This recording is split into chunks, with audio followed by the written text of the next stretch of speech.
उत्तराखंड में विकास को लेकर सीएम धामी का बयान, बोले 2025 तक उत्तराखंड को हर क्षेत्र में आत्मनिर्भर बनाने का लक्ष्य। पीएम मोदी के मार्गदर्शन में आगे बढ़ रहा है प्रदेश।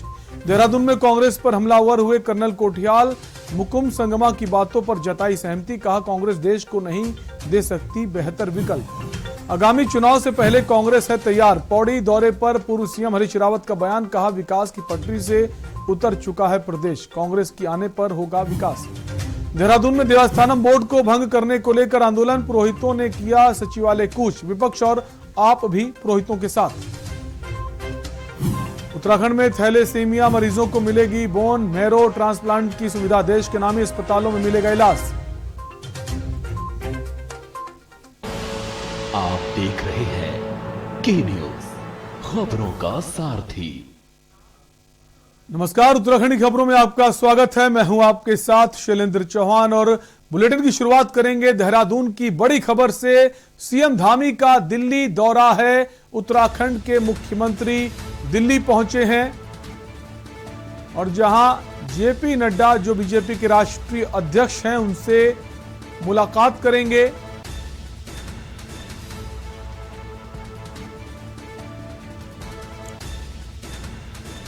भाजपा के राष्ट्रीय अध्यक्ष के साथ बैठक होगी। तो दिल्ली दौरे पर हैं उत्तराखंड के मुख्यमंत्री पुष्कर सिंह धामी। दिल्ली पहुंच चुके हैं और बीजेपी के राष्ट्रीय अध्यक्ष जेपी नड्डा से मुलाकात करेंगे और कई अहम मुद्दों को लेकर चर्चा होगी। काफी अहम मानी जा रही है ये मुलाकात, चूंकि चुनाव नजदीक है उत्तराखंड में, उसको लेकर ये मुलाकात, ये बैठक काफी महत्वपूर्ण मानी जा रही है।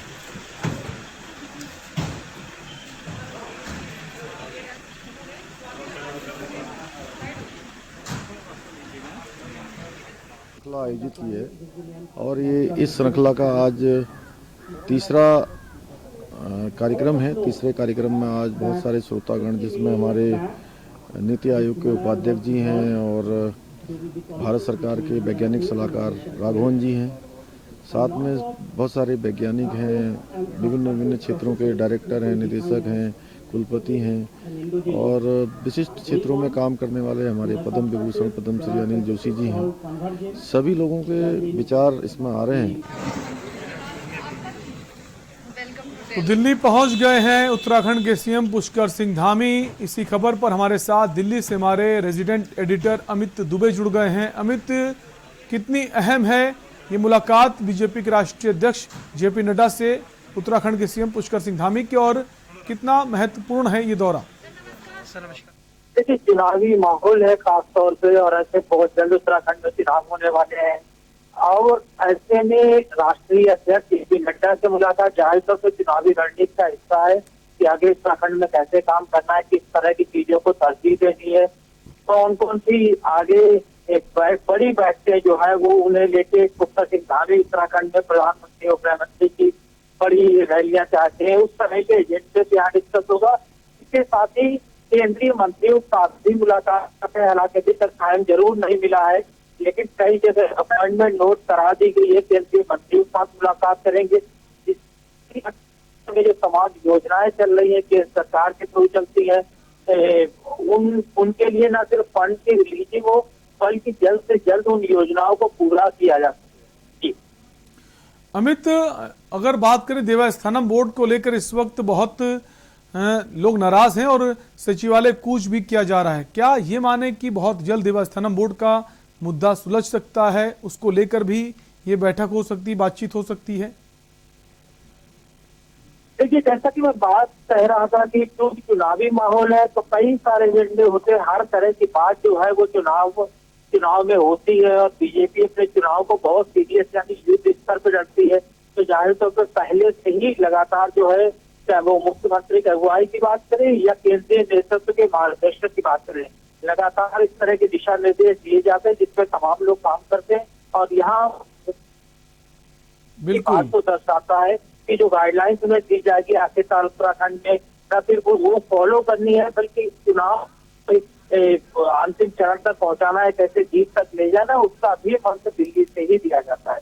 जी ठीक, अमित आप बने रही इसी खबर पर और हम आपको सुना देते हैं इस पुष्कर सिंह धामी जो हैं उन्होंने क्या कुछ कहा इस दौरे को लेकर।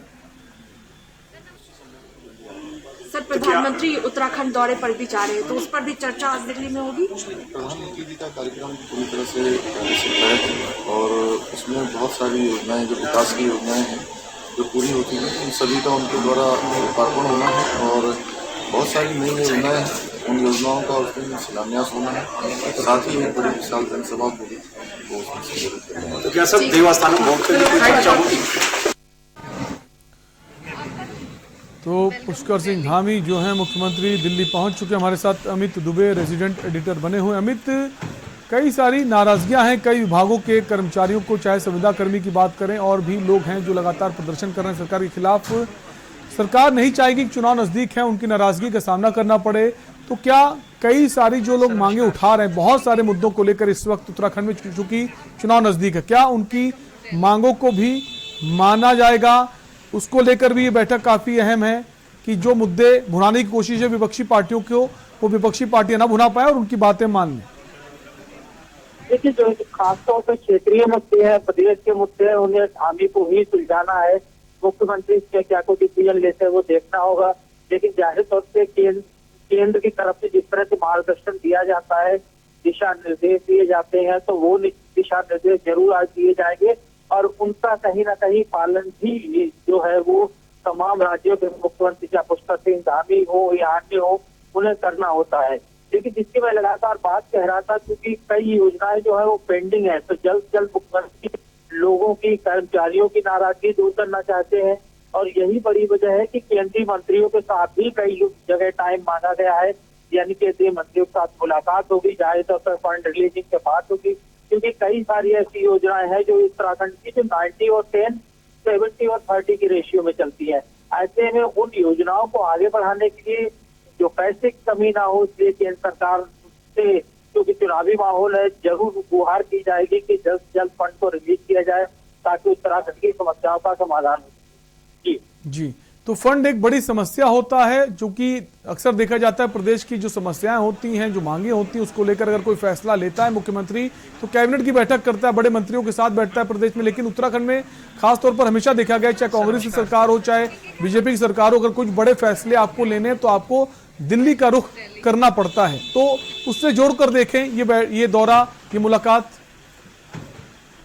देखिए, जो मुख्यमंत्री बीजेपी उत्तराखंड में चेंज कर चुके और जाहिर तौर पर युवा नेतृत्व भी आई धामी के जो है इसे एक डिफेंसिव कदम मान रही है। लोग भी कह रहे हैं कि कहीं ना कहीं पार्टी जो है अब सही लाइन पे आई है।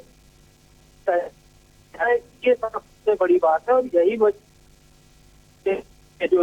जो भी आला कमान होते हैं वहाँ पे उत्तराखंड हो या बिल्कुल शीर्ष नेतृत्व जो है उसकी रजामंदी जरूरी है, उसकी सलाह जरूरी है, इसलिए भी ये दौरा काफी अहम है, मुलाकात काफी महत्वपूर्ण है। बहुत बहुत शुक्रिया अमित हमसे जुड़ने के लिए। तो आपको खबर बता रहे थे, बड़ी खबर इस वक्त पुष्कर सिंह धामी दिल्ली पहुंच चुके हैं, बीजेपी के राष्ट्रीय अध्यक्ष जेपी नड्डा से मुलाकात करेंगे। और बुलेटिन में वक्त है एक ब्रेक का, बहुत जल्द लौटेंगे। आप देख रहे हैं के न्यूज, खबरों का सारथी।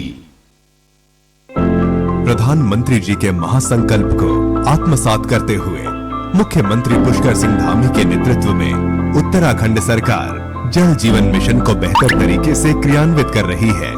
साथ ही राज्य के नागरिकों को सहभागी बनाकर हर घर में शुद्ध पेयजल पहुंचाने के लिए कृत संकल्पित है। राज्य की अधिकांश भूमि पहाड़ी होने की वजह से पानी की काफी समस्या हुआ करती थी। कई स्थानों पर तो पानी लाने के लिए बच्चों एवं महिलाओं को दूर तक जाना पड़ता था। जल जीवन मिशन से शुद्ध पेयजल की समस्या काफी हद तक दूर हुई है। जल जीवन मिशन के तहत हमारी ग्राम पंचायत में पानी की समस्या काफी हद तक खत्म हो चुकी है और सभी ग्राम वासियों के पास हर घर में नल और हर घर में जल है। अब घर में भरपूर पानी आने से स्थानीय लोगों ने घर में ही पर्यटकों के लिए होम स्टे जैसी सुविधाएं प्रारंभ कर दी हैं, जो पर्यटकों के लिए ठहरने का बेहतर विकल्प भी है। स्थानीय लोगों के लिए आजीविका का एक जरिया बना है। हमारे यहाँ पहले 1-2 होम स्टे हुआ करते थे और उनके लिए वो लोग टैंकर से पानी डलवाते थे, लेकिन अब सभी को पानी पर्याप्त मात्रा में मिल रहा है तो सभी ने होम स्टे बनाने शुरू कर चुके हैं और लोगों को इससे काफी फायदा है। राज्य के ग्रामीण क्षेत्रों के लगभग 15 लाख घरों में से 60 लाख से अधिक घरों को नलों से जोड़ा जा चुका है।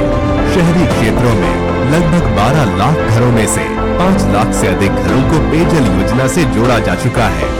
उत्तराखंड सरकार द्वारा दिसंबर 2020 तक हर घर तक शुद्ध पेयजल पहुंचाने का लक्ष्य रखा गया है। मुख्यमंत्री पुष्कर सिंह धामी के नेतृत्व में जल जीवन मिशन राज्य में आजीविका के नए आयाम रचते हुए पलायन को विराम दे रहा है, साथ ही आत्मनिर्भरता की संकल्पना को भी साकार कर रहा है। जल जीवन मिशन, हर घर खुशियां, हर घर जल।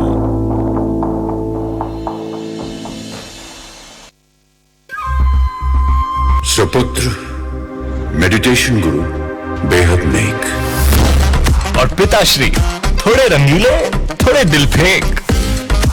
दोनों के अलग हैं रंग, पर दोनों का एक अनोखा स्वाद। कमला पसंद, अनोखा स्वाद।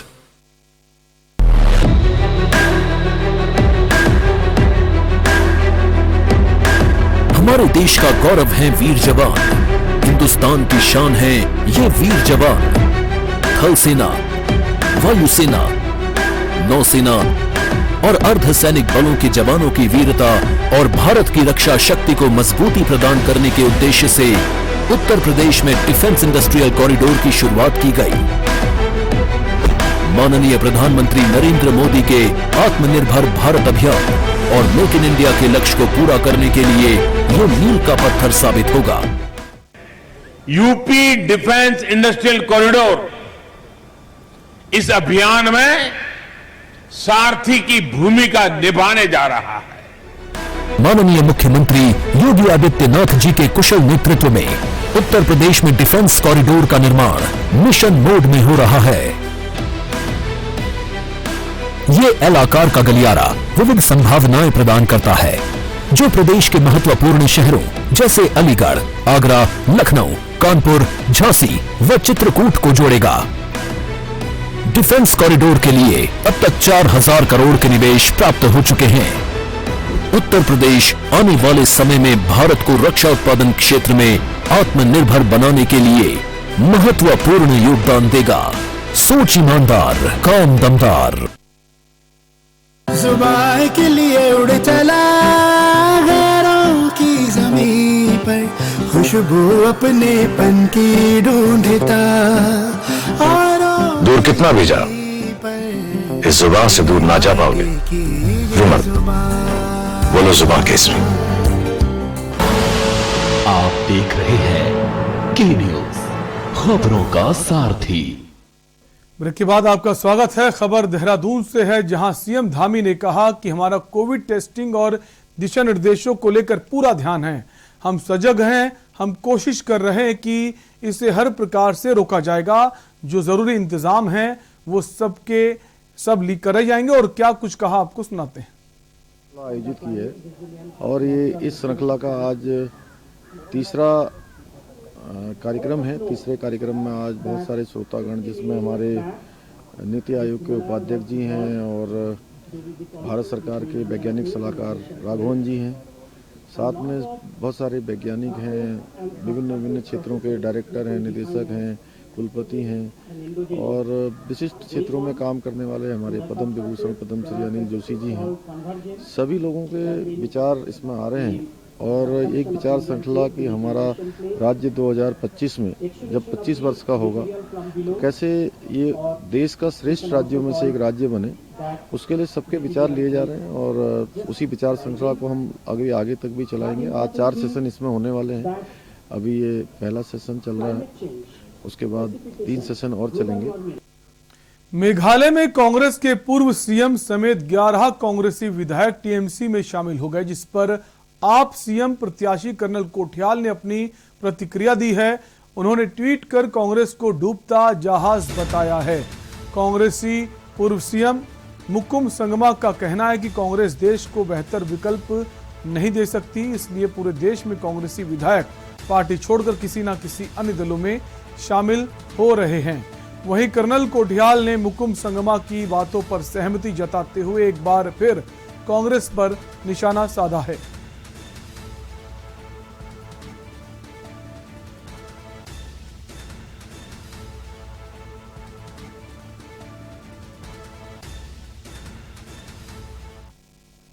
खबर पौड़ी से है, जहां पूर्व मुख्यमंत्री हरीश रावत स्टार प्रचारक के रूप में यमकेश्वर विधानसभा के डांडा मंडी पहुंचे। वहीं पूर्व विधायक शैलेंद्र रावत ने यमकेश्वर विधानसभा से अपनी दावेदारी को मजबूत करने के लिए शक्ति प्रदर्शन करते हुए हजारों की संख्या में जनता के साथ पहुंचे। इस दौरान कार्यक्रम में कांग्रेसी कार्यकर्ताओं सहित जनता उपस्थित रही। इस दौरान पूर्व मुख्यमंत्री ने डबल इंजन सरकार को आड़े हाथों लेते हुए कहा कि जन विरोधी नीतियों से तंग आकर जनता का प्रदेश की भाजपा सरकार से मोह भंग हो चुका है, जिसमें अब प्रदेश की जनता उम्मीद भरी निगाहों से कांग्रेस को देख रही है।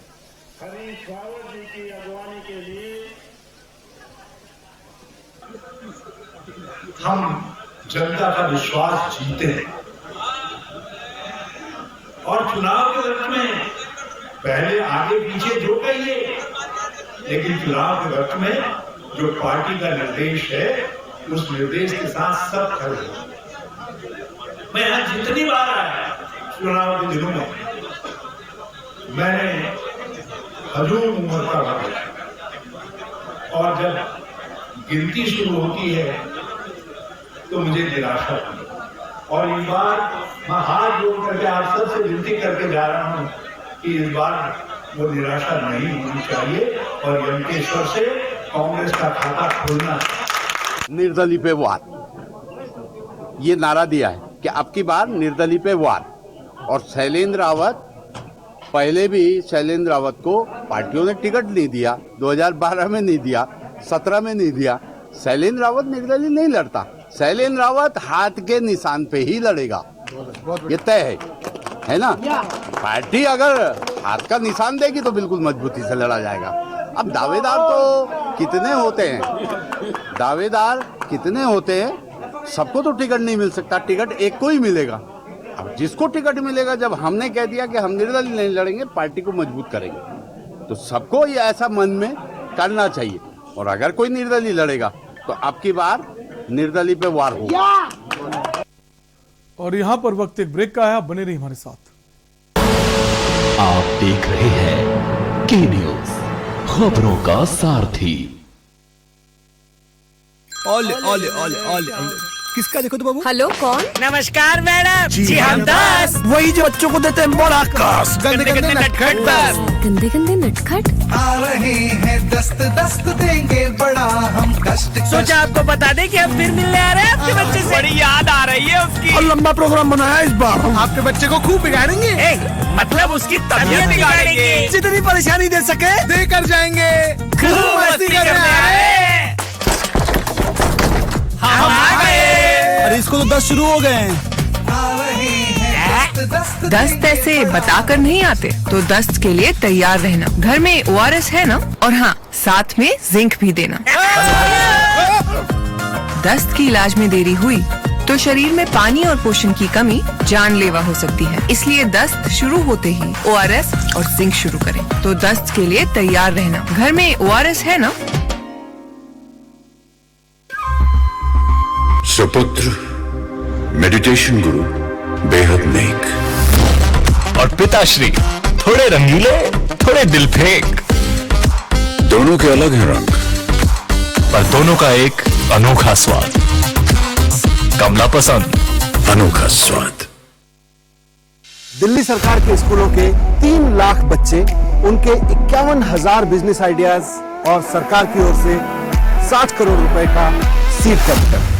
ये है दुनिया का सबसे बड़ा स्टार्टअप प्रोग्राम, बिजनेस ब्लास्टर्स।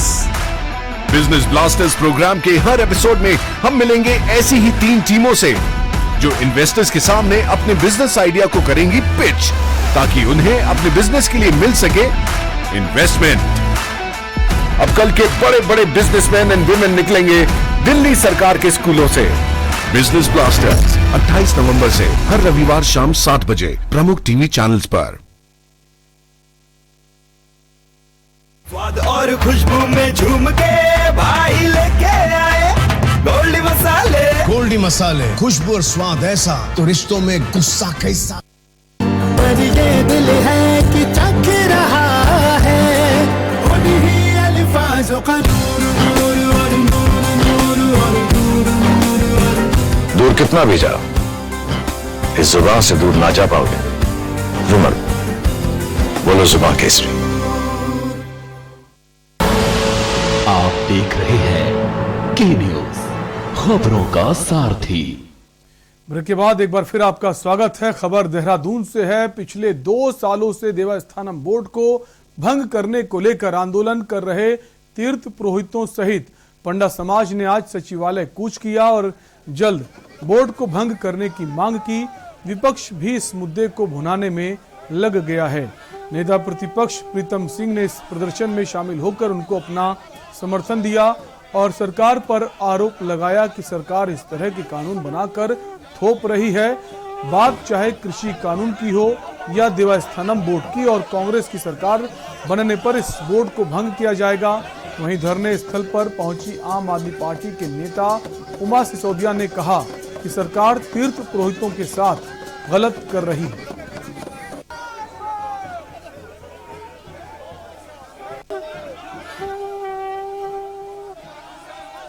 पूरा मामला ये है, देवस्थानम बोर्ड को लेकर के सारे चारों धामों के तीर्थ पुरोहित सड़कों 2 साल से सड़कों पे है और आज वो काला कानून दिन याद आ गया जब सरकार ने बिना विश्वास में लिए हुए चारों धामों के तीर्थ पुरोहितों को बिना विश्वास में लिए हुए एक तरफ तो हमसे वार्ता करती है और दूसरी तरफ अंधेरे में चोरी से इस काले कानून को लाती है। इसीलिए आज देहरादून राजधानी से और केंद्र तक और ग्राम सभा से विधानसभा तक सारे धर्मानुलंबी इस काले कानून का काली पट्टी पहन करके विरोध कर रहे हैं। आप मुख्यमंत्री जी से पूछ लीजिए कि भाई उत्तराखंड के लोगों ने प्रचंड बहुमत से जो है भाजपा की सरकार बनाने का काम किया, तो मुख्यमंत्री जी ये जवाब दीजिए कि भाई आपने कानून को जो है क्यों पारित करवाया विधानसभा के अंदर से। और आज जब आपको लग रहा है कि 2022 की बाजी उनके हाथ से निकल रही है, तब आप कह रहे हैं कि हम इसको जो है विचार करेंगे। ये बिल्कुल वैसा ही है। ये अरे सब वैसे ही है जैसे देश के किसानों के हितों के विपरीत 3 काले कानून लाए गए और जब हार नजदीक दिखाई दी, हार केंद्र की सरकार को दिखाई दी, तो प्रधानमंत्री ने इसको भी ड्रॉ किया है। देखिए, आज हमारे यहाँ जो सरकार चल रही है, चाहे वो केंद्र की सरकार है, चाहे वो विधानसभा की सरकार है, उत्तराखंड की सरकार है, ये सरकार लोकतांत्रिक तरीके से कार्य नहीं कर रही है। इसका सबसे बड़ा उदाहरण ये है, चाहे कृषि कानून बनाया जाए, चाहे देवस्थानम बोर्ड बनाया जाए, जिस वर्ग के लिए, जिस समाज के लिए कानून बनाए जा रहे हैं, उन्हीं लोगों को कानून बनाने की प्रक्रिया में शामिल नहीं किया जा रहा। एक तरीके से कानून उन पर बनाकर थोप दिए जाते हैं। उसके बाद जब विरोध आता है तो उस विरोध को लंबा खींचने की कोशिश होती है। उनको लगता है कि थक जाएंगे और पीछे हट जाएंगे। खबर लक्सर से है, जहां कोरोना वैक्सीन की सेकेंड डोज का टारगेट पूरा करने में स्वास्थ्य विभाग ने एड़ी चोटी का जोर लगा दिया है। लक्सर क्षेत्र में स्वास्थ्य विभाग के पास अभी 35% का लक्ष्य शेष है। इसे अचीव करने के लिए विभाग की 70 टीमें टीकाकरण और 50 टीमें लोगों को फोन कॉल करने में जुटी हैं। वहीं विभाग का दावा है कि इसी माह के अंत तक लक्ष्य हासिल कर लिया जाएगा। विभाग के कार्य पर सीएचसी के अधीक्षक ने कहा कि लक्सर में विभाग ने लाखों से अधिक व्यक्तियों को वैक्सीन लगाया है। विभाग दूसरी डोज के करीब है, जिसको जल्द ही पूरा कर लिया जाएगा। कोविड वैक्सीनेशन पे डीएम सर और सीएम सर का पूरा फोकस है। सीडीओ सर पूरी मॉनिटरिंग कर रहे हैं डिस्ट्रिक्ट की, कहाँ कहाँ हमारी सेकंड डोज नहीं लगी, उसके रीजंस क्या हैं, और जिन लोगों को जो बीमार हैं या घर से बाहर हैं, उन लोगों को भी हम लोग कॉल करा रहे हैं। आपके सामने लोग बैठे हैं, हमारे मानसी प्रोजेक्ट के आदमी हैं, हमारे टीचर्स हैं और हमारी आशाएं और एएफ है। जो कंटिन्यू हर आदमी को कॉल कर रही हैं कि वो क्यों नहीं आ रहे, और जो लोग आने में असमर्थ हैं, बीमार हैं या बुजुर्ग हैं, उन लोगों को हम मोबाइल वैन के द्वारा घर घर जाकर के वैक्सीनेट करा रहे हैं। उत्तराखंड की खबरों में फिलहाल के लिए इतना ही। बने रहिए के न्यूज इंडिया के साथ। नमस्कार। आप देख रहे हैं